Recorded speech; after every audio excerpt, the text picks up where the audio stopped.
Hey everyone, welcome back. Today we're going to be cutting a D20 from this beautiful piece of Utah Picasso Marble.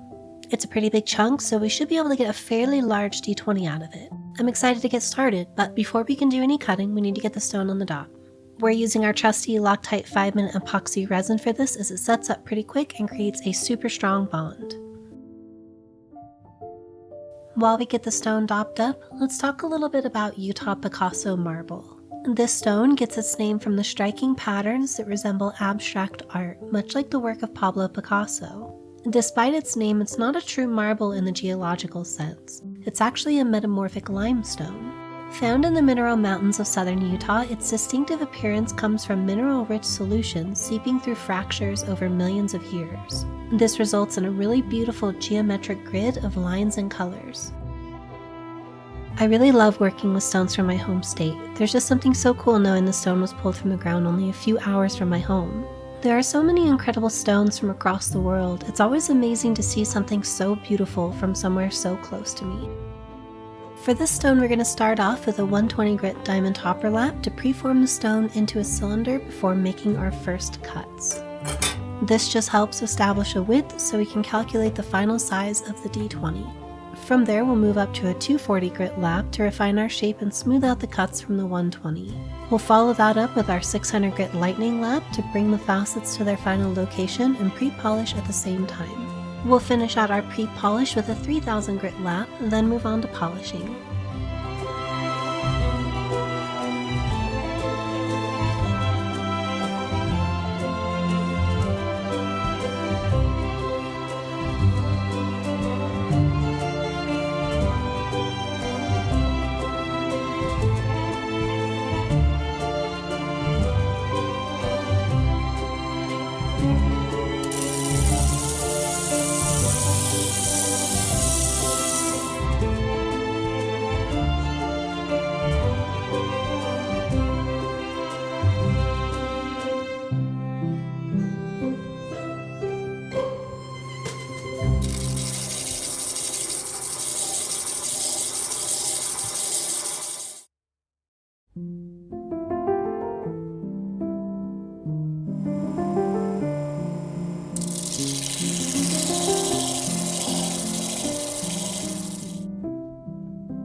One of my favorite parts about faceting dice is I get to work with a lot of stones that normal gem cutters don't work with. However, this means there's a distinct lack of information online regarding tips and tricks for faceting these types of stones. So there's a lot more troubleshooting involved than cutting something well known like rubies or sapphires.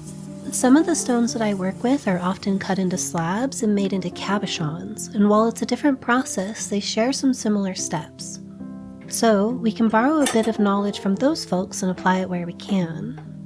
Creating cabochons requires different equipment, so they have some different tools at their disposal. One of these tools is a leather polishing wheel, and since these stones aren't normally faceted, I couldn't find a good leather lap for my machine anywhere online. So, I decided we would just make one.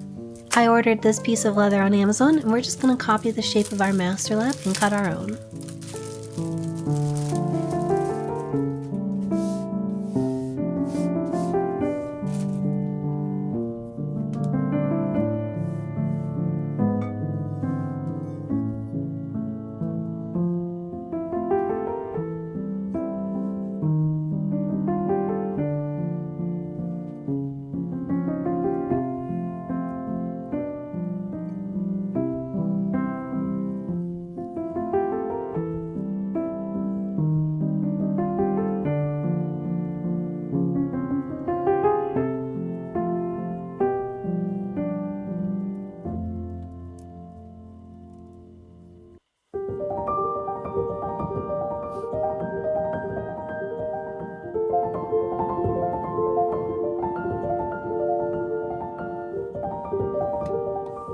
Our leather lap is all finished up and it fits perfectly. We're going to be brushing on a thick slurry of water and our polishing compound, alumina oxide, or Lind-A.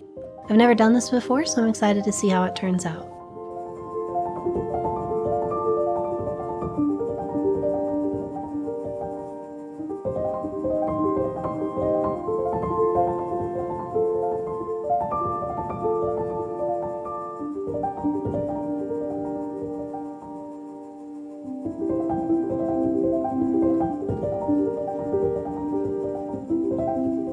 And here's the final polish on our first side, and it turned out great. The leather lap worked beautifully, and I'm happy to have it in my toolkit moving forward. Now we just need to swap the daub to the other side of the stone with our transfer jig and some more epoxy resin. Then we'll repeat the cutting and polishing process for the second half.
And here we are, the final polish is done, and wow, just look at how great it turned out. The patterns in the stone are so beautiful, and I'm so happy we were able to maintain them through the final cut and polish.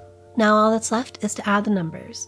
We're going to cut out some numbering masks on our CNC machine, sandblast the numbers in, paint them, and then we'll be all finished up.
When I look at this die, I imagine a seasoned desert sage readying herself to venture forth into vast sun-baked canyons.